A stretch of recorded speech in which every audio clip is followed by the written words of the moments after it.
Friends, ఇప్పుడైతే మనం చెరువులో చేపలకు వచ్చాం. ఇదిగోండి మా ఫ్రెండ్ అయితే ఎర్ర అయితే కుచ్చుకుంటున్నాడు. చూడండి, చెరువులో అయితే చేపలు పట్టడానికి కూర్చుని. ఇదిగోండి ఫుల్గా అయితే ఉన్నాయంట, ఎర్ర అయితే కుచ్చుకుంటుండో. చూడండి, ఇప్పుడైతే మీరైతే కోరుకోండి ఒక చేప అయితే పడాలని. చూడండి, దేవుడి దేవుడు అయితే మనకైతే ఒక చేప ఇప్పుడైతే గాలం అయితే వేస్తుండో. చూడండి, గాలం అయితే వేసిండు. దేవుడి దేవుడు ఒక చేప అయితే పడితే బాగు. ఇలా నేను మా ఫ్రెండ్ అయితే వచ్చినాం. ఇదిగోండి ఇద్దరం అయితే ఒకసారి వేసాం ఫ్రెండ్స్. ఇదిగోండి చూడండి, ఇక 2 గాలాలు అయితే ఇద్దరం ఒకసారి వేసాను. చూడండి, చేప అయితే లాగుతున్నట్టు ఉంది కొంచెం. అయితే చూద్దాం.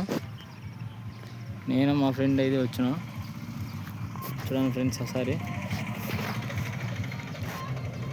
మీరైతే ఎన్ని చేపలు పడతాయి అనేది మీరైతే కామెంట్ చేయండి ఒకసారి. ఎర్ర మొత్తం అయితే తిని చూడండి ఒకసారి.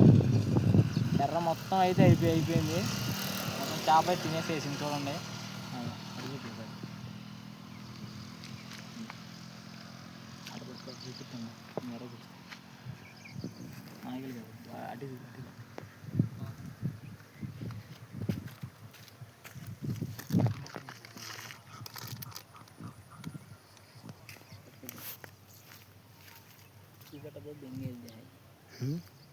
చూపెట్టే తీసుకుంటాను. కొత్త నీళ్ళు వచ్చేసరికి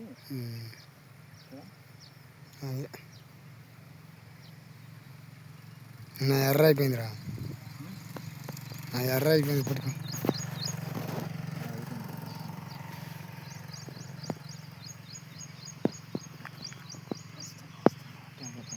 ఫ్రెండ్స్, ఇప్పుడైతే మనం అయితే వేస్తున్నాం గాలం అయితే. చూడండి,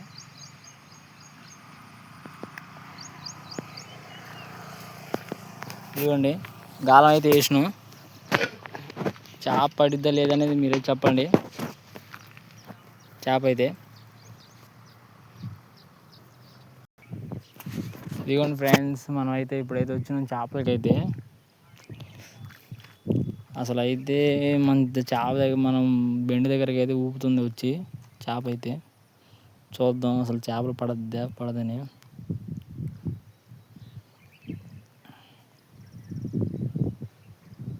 చూద్దాం అసలు ఏం జరిగిద్ది అనేది. మా ఫ్రెండ్ గాలం అయితే తెగిపోయింది. అదైతే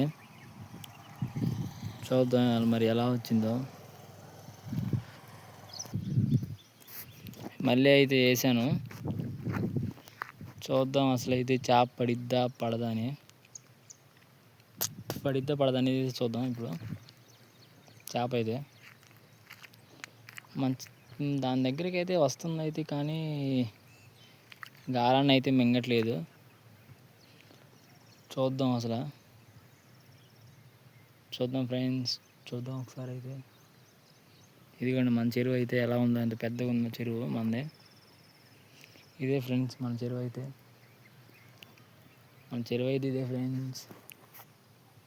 చూడండి ఒకసారి.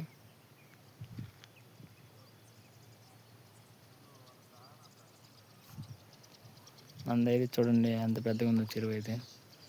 చూడండి ఫ్రెండ్స్, మనకైతే ఇప్పుడైతే ఒక్క చేపే పడింది. ఆ చేప కూడా వచ్చేసి మీకు అయితే చూపెడతాను ఇప్పుడు. ఇదిగోండి చేప అయితే మనకైతే ఇది ఒకటే పడింది చేప మనకి.